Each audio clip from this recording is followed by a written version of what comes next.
Ya, jadi Bumpen itu sebenarnya salah satu inkubasi yang kita buat gerakannya ke penulisan dan ada beberapa nilai atau ada beberapa hal-hal yang kita tanamkan di Bumpen itu tentang bagaimana caranya kita menciptakan pemuda yang tidak berkalah saing gitu dengan banyaknya pemuda yang ada di Indonesia saat ini gitu.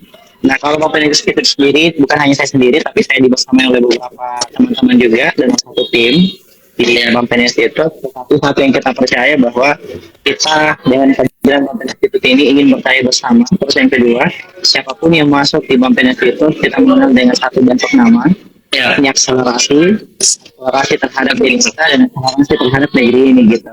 Refleksi terhadap diri kita dan refleksi terhadap negeri ini.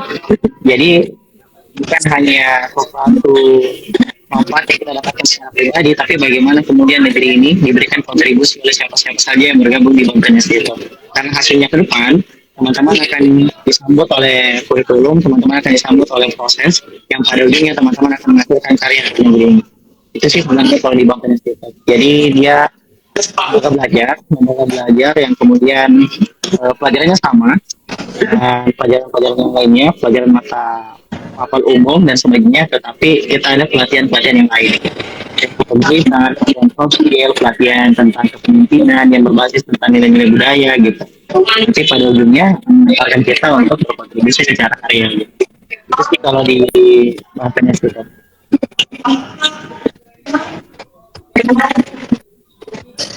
Artinya Bampena ini menjadi salah satu wadah bagi anak muda untuk mengembangkan potensi dirinya ya. Iya, benar banget.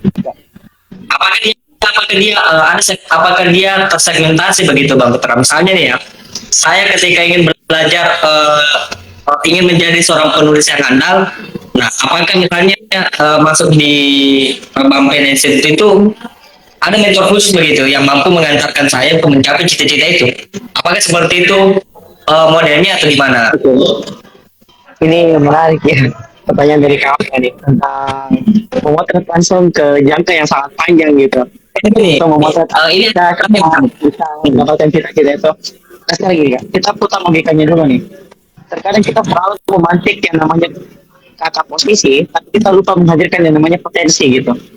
Jadi yang kita kejar di kompetensi itu adalah bagaimana kemudian teman-teman dikembangkan potensinya untuk mendapatkan posisi yang teman-teman inginkan. Karena ketika teman-teman ingin mendapatkan posisi lantas tidak menciptakan potensi, itu tidak akan bisa tercapai. Contoh misalnya, saya ingin juara satu debat misalkan, di kompetisi apapun itu. Tapi ketika saya lupa menciptakan potensi public speakingnya saya tidak akan mungkin menjuarai perdebatan yang ada yang saya inginkan. Jadi, pola di kompetensi itu adalah bagaimana menciptakan banyaknya potensi untuk siapa saja yang bergabung di lembaga kursusan di Bumpen Institute.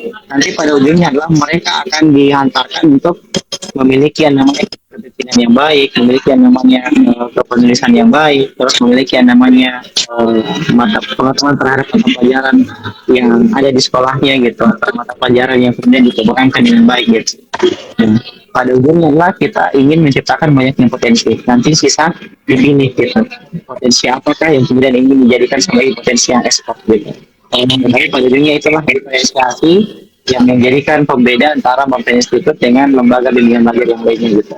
Artinya Bumpen Institute ini menjadi pembentuk fondasi potensi ya, pembentuk fondasi potensi yang apa yang anggotanya gabung di dalamnya kan gitu. Misalnya potensi-potensi umum, misalnya public speaking, leadership, managerial, semua potensi-potensi dasar kan gitu. Nah terkait masalah keterampilan yang ingin digeluti itu Bumpen Institute tidak melakukan hal itu menjadi mentor khusus begitu.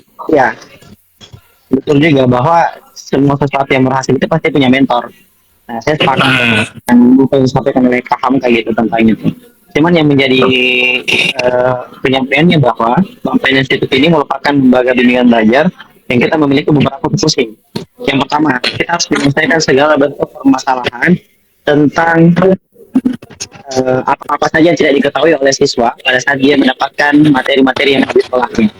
Yang kedua, kita ingin menjadikan siswa ini akselerasi. Akselerasi dalam hal apa? Akselerasi dalam hal kepemimpinan, akselerasi dalam hal manajemen stres, akselerasi masalah hal manajemen tentang cita-cita yang direncanakan di kedepannya akan datang. Makanya kita bekali dengan berbagai macam materi-materi soft skill ya seperti public speaking, ikigai dan seterusnya gitu.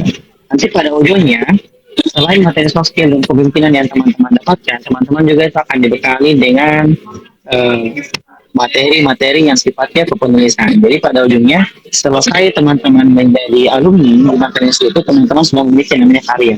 Teman-teman sudah punya karya, teman-teman sudah punya kesakapan dari soft skill. Paling tidak, walaupun semisal ini tidak diletakkan terhadap organisasi di Bang sendiri, misalnya dalam hal ini siswa tidak memimpin ya di Bang itu karena Bang itu bukan organisasi, tetapi mereka pada saat selesai belajar di Bang itu bisa jadi dari potensi-potensi yang dia miliki, dia bisa tularkan di berbagai macam tempat yang kelak akan membantu dirinya untuk beradaptasi. Contoh misalnya, ketika diberikan amanah sebagai ketua himpunan misalkan pada saat dia kuliah atau pada saat dia misalkan dia diberikan amanah sebagai ketua OSIS dan seterusnya dari SMP gitu. Ada beberapa lain yang kemudian mampu membuka akal intelektualnya, membuka cakrawala berpikirnya bahwa oh ternyata materi-materi itu pernah saya dapatkan gitu, dan proses aktualisasinya seperti ini, proses manajemennya seperti ini gitu. Jadi kita tidak langsung mematok positifnya gitu, tidak langsung mematok ini yang mungkin kita dapat enggak, tetapi kita akan dulu potensi-potensinya gitu. Kita tidak akan mematok juara satu debat, kita tidak mampu berdebat gitu, ketika kita tidak mampu public speaking dan seterusnya, ketika kita tidak mampu riset gitu. Jadi kita ciptakan dulu ketahanannya, kita ciptakan pemberdayaan dan seterusnya, baru setelah itu teman-teman akan berekspresi sesuai dengan visi yang akan datang teman-teman rencanakan. Karena ada dua hal yang kita lakukan, bagaimana kita menggunakan potensi, dan yang kedua adalah visualisasi mimpi yang akan kita lakukan gitu. Baik, kalau gitu sembari kita rehat sejenak, kita membuka sesi tanya jawab ya. Buat teman-teman, mungkin kiranya ya ada hal yang ingin ditanyakan kepada narsum ya terkait tema masalah masa depan buku di era digital, relevansinya dengan anak muda saat ini, itu mungkin bisa berbagi cerita atau hal-hal yang ingin ditanyakan gitu. Bisa ditulis di kolom komentar teman-teman. Oh, Fitra, saat ini aktivitasnya apa? Aktivitas lagi aktif organisasi, aktif nulis dan persiapan S2. Sementara nanti pasca ya? Iya, baru-baru ini terima di Universitas Indonesia di Fakultas Hukum. Nggak ada rencana mau jadi advokat begitu? Advokat saya ini ya Kak, sudah pendidikan advokat, sudah pendidikan, sudah ujian juga, sisa menunggu umur ya. Semoga ini kita bisa dimudahkan proses-prosesnya.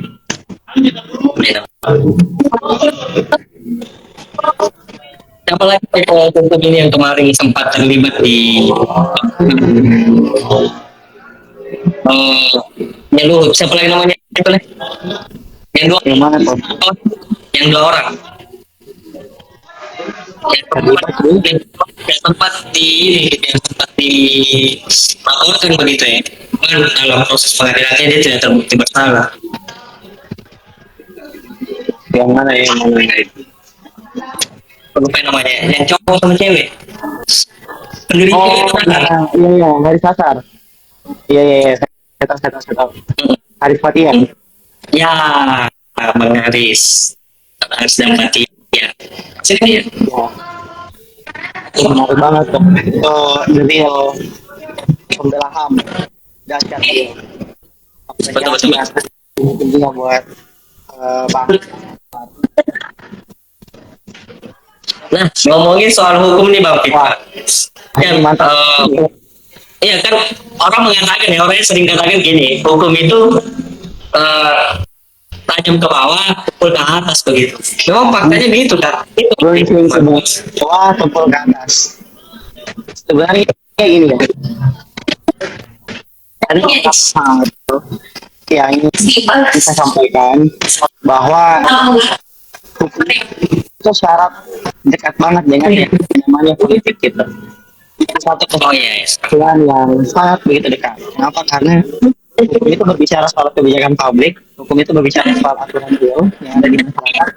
Dan politik adalah mekanisme untuk menghadirkan yang namanya orang-orang yang menempati dalam posisi ini pembuat peraturan.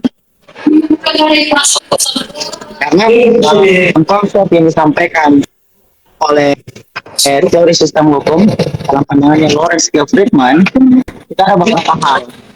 Ada yang disebut dengan structure of the law, ada yang disebut dengan substansi of the law, ada yang disebut dengan legal culture. Substansi law ini adalah orang-orang yang kemudian membuat aturan. Nah, substansi ini adalah aturan yang telah dibuat. Dan kultur adalah apa nilai-nilai hidup yang ada di masyarakat. Pertanyaannya adalah, ketika kita ingin memperbaiki hukum, maka memperbaiki dulu siapa-siapa yang dibuat hukum itu. Karena itulah kausalitasnya gitu. Akibat daripada hadirnya hukum ini disebabkan oleh orang-orang yang membuat hukumnya.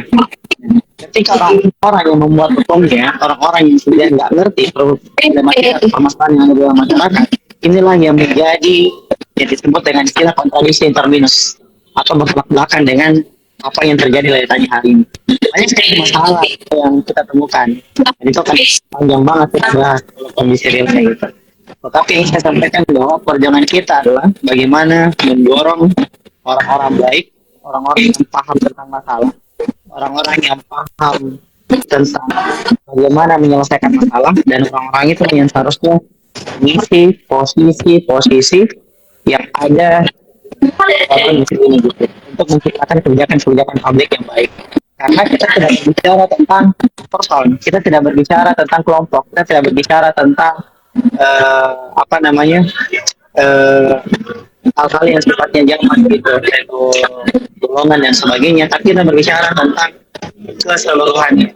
Dan bagaimana cara menghadirkan keadilan secara keseluruhan adalah dengan cara kita bagaimana kita memproyeksikan orang-orang baik, orang-orang yang paham tentang masalah, orang-orang yang paham tentang penyelesaian masalah untuk menduduki posisi yang menentukan kerjaan publik ke depannya. Karena satu yang kita harapkan adalah kita prinsipal bagaimana menciptakan keadilan yang memberikan manfaat sebanyak-banyak manfaat untuk seluruhnya. Tidak berbicara tentang berapa banyak, tidak berbicara tentang seberapa sedikit, kita tidak berbicara soal angka, kita tidak berbicara soal kalkulasi, kita tidak berbicara soal mayoritas, kita tidak berbicara soal minoritas, tapi kita berbicara keadilan untuk seluruhnya. Dan itulah sesuatu nilai yang ada di dalam Pancasila. Kelima, keadilan bagi seluruh rakyat Indonesia. Jadi kita tidak menimbang bahwa 200 juta rakyat Indonesia itu sejahtera, 72 sejahtera, 72 juta sejahtera, tidak, tapi seluruhnya harus sejahtera. Kayak seperti apa? Ya, kembali lagi ke poin awal ya gitu. Hukumnya hadir, tetapi ketika hukumnya tidak mampu menyelesaikan masalah, kita lihat dulu, terus cek siapa sih orang-orangnya yang kemudian membuat kebijakan publik itu. Ketika orang-orangnya sudah tepat, saya yakin dan percaya hukum itu akan ada kemajuan secara progresif. Tetapi ketika orang-orangnya tidak tepat, ya ini menjadi progresif untuk kita semua. Ya, kurang lebih seperti itu gambarannya. Ya, artinya hukum ini sangat erat kaitannya dengan pelakunya ya, atau orang yang punya kekuasaan dalam hukum itu lah. Oke. Baik, ada pertanyaan nih dari Pak Hati Sarube. Pertanyaannya sesuai dengan tema masa depan buku di era digital. Apakah akan beralih ke e-book atau tetap relevan buku saat ini? Oh, artinya gini ya. Di era digital kan kita kenal istilah e-book nih ya, buku elektronik kan gitu. Nah, menurutnya Bang Fitra sendiri di era saat ini, era digital, antara buku elektronik dan buku konvensional ini tuh menurut pandangannya Kak Fitra itu sendiri gimana? Ya, itu ada beberapa hal sebenarnya ya. Yang saya mau sampaikan bahwa salah satu sandaran etos daripada masa depan buku di era digital adalah ketika kita mengetahui cara menghargai penulisnya gitu. Kenapa saya katakan seperti itu? Karena buku itu adalah asupan nutrisi untuk isi kepala, kalau makanan asupan nutrisi untuk isi perut. Jadi ada dua hal dalam kehidupan. Mengisi perut penting untuk kebutuhan jasmani, mengisi kepala penting untuk bagaimana kemudian kita melakukan segala aktivitas kerjanya kita gitu, atau segala aktivitas kehidupannya. Nah, masalahnya adalah itu ketika kita tidak tahu caranya atau cara menyadari tentang sandaran yang menghargai si pembuat karyanya. Nah, cara sesuatu yang paling baik menghargai adalah dengan cara membeli karyanya gitu. Jadi ketika misalnya ada penulis terus membuat bukunya, ya cara kita apresiasi dengan beli karyanya gitu. Nah kalau misalnya di era digital hari ini bukunya, kalau sekiranya dipublish, ya berarti itu keinginan daripada penulisnya langsung untuk dipublish, untuk dibuka secara umum itu nggak ada masalah, itu oke. Okay. Tetapi ketika misalnya penulisnya nggak publish, misalkan yang kemudian hanya dipublish sampai cover bukunya saja, berarti cara menghargai itu dengan cara beli bukunya. Kalau semisal ditanyakan apakah akan beralih ke ebook atau tetap relevan dengan buku saat ini, sebenarnya tergantung cara kenyamanan ya. Kalau ini saya respon pembaca dulu nih. Kalau banyak saya lebih suka baca buku yang bukan ebook sebenarnya. Saya lebih suka baca buku secara manual, secara langsung gitu. Itu lebih dapat kalau bagi saya gitu. Nah, tetapi ketika misalnya akan beralih pada dan datang sepertinya potensinya akan bisa-bisa saja terjadi. Tadi kita tidak akan mampu menebak bagaimana kondisi yang akan datang, tapi kita melihat potensi-potensi korban sosial hari ini ya semua kan melihat internet dalam kacamata mengetik, kirim email dan sebagainya, terus respon di Google dan seterusnya ini sangat begitu dahsyat gitu. Saat BP meningkat segala fasilitas apapun itu memakai internet, bahkan sistem pembayaran memakai internet, apapun itu memakai internet. Ini kan terjadi suatu konsep akselerasi hari ini gitu, percepatan hari ini. Nah, tetapi ketika itu terjadi tentu saja bahwa kita harus memikirkan bagaimana memberikan kebutuhan apresiasi yang tepat bagi si penulis atau bagi si pencipta karya gitu. Itu sih dari saya Kak. Oke, gimana? Jadi salah satu cara untuk mengapresiasi penulis adalah membeli bukunya ya, kan gitu. Ya, Nah, namun para gitu ini ya. ya, sebenarnya sayangnya begini, Pak Fitra. Kalau kita berbicara masalah ekonomi ya, atau wirausaha ya, masalahnya buku ini pasarannya itu nggak terlalu eh, baik di Indonesia begitu, hanya kalangan tertentu saja yang akan membaca buku begitu. Nah, sedangkan eh, eh, kalau penulis sebagai profesi yang harus memberikan kesejahteraan ekonomi, nah, pertanyaan yang kemudian di era digital ini apakah masih bisa seorang penulis itu sejahtera secara ekonomi yang hanya memanfaatkan cari uang di tulisan-tulisannya atau melalui buku-bukunya? Ini pertanyaan yang susah dijawab juga sebenarnya ya, karena sebenarnya harus berbasis dengan experience harusnya. Karena ketika kita membandingkan dengan penulis A B C D F G dengan penulis E F G H I J K, itu menurutku masing-masing prosesnya sudah beda gitu. Tapi satu yang saya pahami bahwa tidak mungkin ada titik terjadinya sesuatu kalau tidak ada titik mula-mulanya, tidak mungkin ada yang namanya reaksi kalau tidak ada aksinya, tidak mungkin ada yang namanya suatu daripada progresi. Ya penulis-penulis hari ini kita tulisnya ada Bunda Asminadia, ada Bunda Elvina Rosa misalkan, ada Ahmad Wadi dan seterusnya. Ya itu mereka adalah penulis-penulis yang kalau kita pertanyakan seberapa lama sih mereka bersentuhan dengan pena gitu. Apakah 1 tahun, apakah 6 bulan, apakah 7 bulan? Tentu tidak dalam seperti itu. Gitu. Ya, Dia bahas mana dia kan? Ya, ya. Bahas mana dia kan punya KBMA yang membantu dia melalui platform itu. Artinya apa? Bahas mana dia sekarang ini tidak dikenal lagi sebagai dulu memang di masanya dia sebagai penulis buku, penulis novel banyak itu. Nah, sekarang kan zaman sekarang itu sudah nggak ada lagi role model penulis-penulis baru begitu yang punya karya buku yang murni berpenghasilan dari buku. Selebihnya dia itu pasti merangkap sebagai content creator. Artinya gini, buku saya lihat sekarang hanya menjadi penunjang portofolio, ya penunjang portofolio personal brand seseorang begitu. Kalau untuk dijadikan lokomotif sumber penghasilan itu agak sekarang itu agak susah. Kalau dia tidak masuk ke platform digital. Saya sepakat bahwa yang caranya hari ini adalah berbicara soal personal branding, berbicara soal era yang sifatnya kita memiliki jangkauan, jangkauan gitu. tapi yang menjadi problematiknya adalah saya belum menyentuh kepada ranah penjualan secara ekonominya terlebih dahulu nih Kamka. Tetapi yang perlu kita sentuh di awal adalah seberapa banyak sih waktu yang kita lakukan, berapa banyak waktu yang kita sempatkan untuk menjadi pekerja ekspor di bidang kita gitu. Misalnya, ya. Contoh misalnya Asma Nadia, contoh misalnya Kelvin Rosa, Abdul Rahman dan Sarangasi, misalnya Bapak dan seterusnya. Mereka bekerja dengan mereka berapa lama rentang waktunya? Apakah 6 bulan? Apakah 1 tahun? Apakah 2 tahun, 3 tahun? Untuk berpuluh-puluh tahun hari ini mereka bekerja dengan pena misalkan. Nah, kita yang baru 1 tahun, yang baru 2 tahun untuk kategori penulis muda, bersentuhan dengan pena, tentu kematangan penulisannya berbeda. Jangan dulu berbicara soal market ekonominya, tapi kita berbicara soal kematangan penulisnya gitu, kematangan penulisannya, karena yang diinginkan oleh pembaca adalah membaca tentang penulis. Contoh misalnya, saya mau beli buku tentang Pancasila, saya menulis Pancasila yang berjudul tentang Pancasila menuju semesta, itu buku ketiga saya. Tetapi di sisi lain, ada berapa banyak sih penulis yang menulis tentang Pancasila? Nah, ada dilatih yang paling terkenal bukunya misalkan, ada penulis-penulis yang lainnya. Tentu orang pasti berpikir, wah ini ketika kita beli bukunya dilatih, kita sudah hafal berbagai banyak buku ini kan gitu.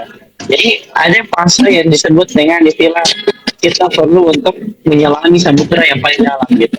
Kita ketika menyelami sesuatu jangan hanya selari 1 meter, 2 meter, tapi kita harus menyentuh paling bawah.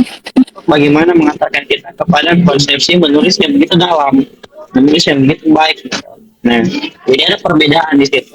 Sehingga itulah yang menentukan yang namanya market fit. Nah, baru kita berbicara soal strategi penjualan gitu. Jadi saya ketika membaca buku pertama saya dan buku kedua saya, buku ketiga saya, dan buku ketiga ada perbedaan dari segi cara penulisan. Kenapa? Karena semakin sering kita membaca, semakin banyak peningkatan dari cara kita menulis gitu. Saya menulis tentang kata kunci, ada beberapa kata yang saya masih bisa saya antarkan dengan begitu baik begitu. Terus saya menulis dengan sedikit tebal, masih dapat semesta, legal standing warga negara asing dalam legal standing ya legal standing warga negara asing dalam pengaturan hukum Indonesia, konstitusi negara dan asasi manusia. Saya menemukan bahwa ada suatu proses pembelajaran gitu, cara menulis saya. Oh ternyata ini lebih bagus, ini bagus. Dan itu adalah ilmu yang berjalan dengan prosesnya. Ketika kita sudah sampai di tahap itu, kita sudah mengalami kematangan yang begitu baik. Nah baru kita berbicara soal menyajikan yang terbaik sudah ada. Berbicara soal marketing, berbicara soal penjualan.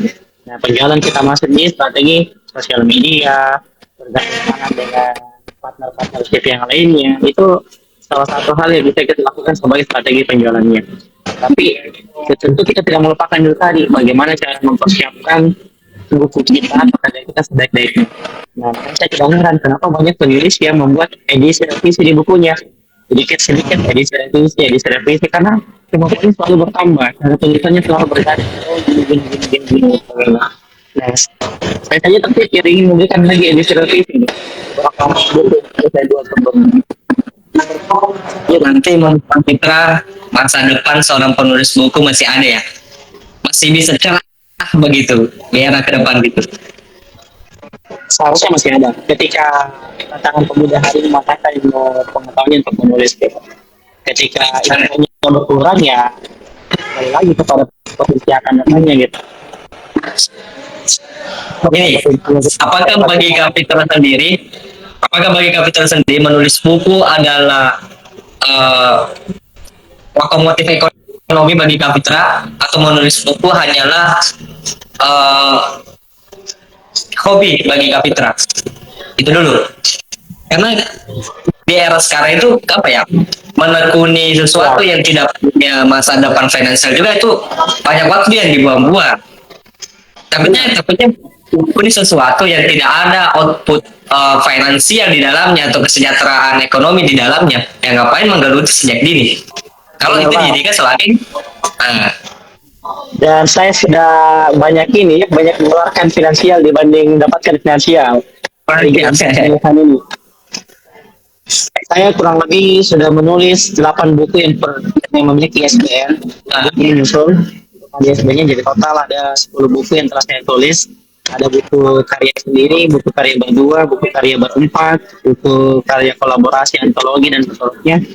Dan memang ya bahwa saya menulis tidak untuk mencari keuntungan, saya menulis tidak untuk mencari rupiah, tapi saya menulis untuk mengeluarkan apa yang ada di kepala saya gitu.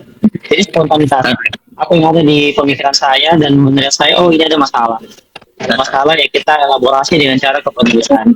Jangan sampai dia hanya tertinggal dalam kepala, setelah itu kita membaca tulisan yang lain lagi, oh hilang apa yang kita pikirkan. Jadi saya hanya sebatas menulis yang pertama, menularkan apa yang menjadi masalah dalam pemikiran saya.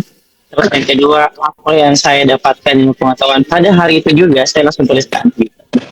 Jadi bukan untuk mencari keuntungan, bukan untuk mencari ekonomi ya, pemasukan dan seterusnya, tetapi lebih kepada motivasi berkarya yang ingin kita salurkan gitu. Saya sebenarnya secara kita, saya ingin sekali menjadi seorang profesor. Itu cita-cita dari kecil ya, dari kita masih memakai seragam SD itu yang mungkin hidup, yang lain jadi polisi, saya ingin memilih jadi profesor. Dan saya tidak memiliki ini ya, saya tidak terlahir dari keluarga akademisi, orang tua saya tanya gitu, tetapi ya saya mau jadi profesor pada saat itu. Dan saya merasa bahwa jalan-jalan ke penulisan ini suatu saat akan mengantarkan saya pada posisi itu. Tapi saat yang pasti ya kembangkan potensinya dulu, nanti kita akan berjuang untuk bagaimana potensi dan posisi kita saling menemukan. Itu intinya ya. Betul-betul. Betul betul Kak Fitra. Oke oke. Baik Kak Fitra, eh, terakhir ya pesan yang ingin disampaikan Kak Fitra sekaligus menjadi closing statement pada kegiatan malam ini karena kurang lebih kita sudah sejaman ini nongkrong ini. Wah, basket. Ini asik sekali, nggak dirasa ini waktu gara-gara nonton sama kalian yang dahsyat.